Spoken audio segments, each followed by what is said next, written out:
Hello guys, magluluto tayo ng gulay. Gulay po ito sa amin yung langka o tinatawag sa amin na badak. Ito po yung recipe ng mga muro. Dito tayo. Sasama natin ng bata. Ito po yung unang, hindi pala, pangalawang bata. Ayan. Ayan na po.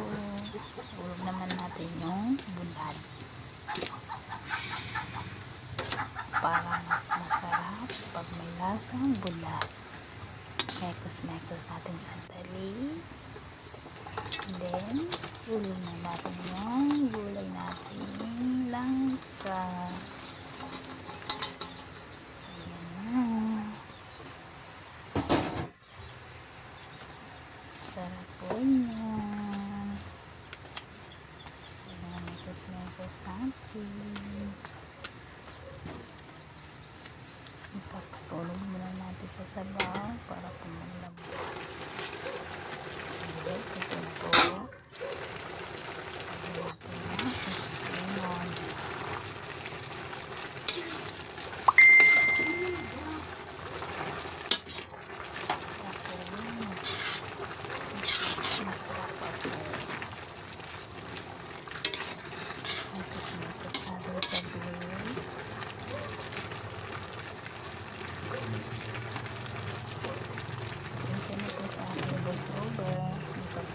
Marunong.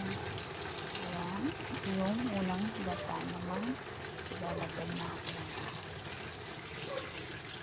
Actually yung gata ko is 3 nyug po yan, pero hindi po siya malapot.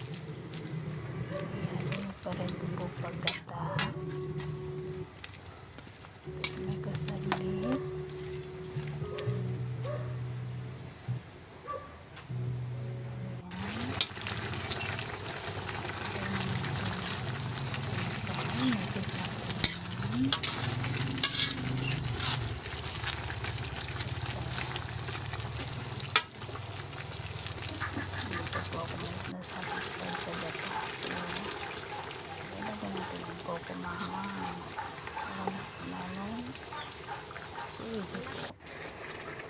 Masarap pag ganyan siya.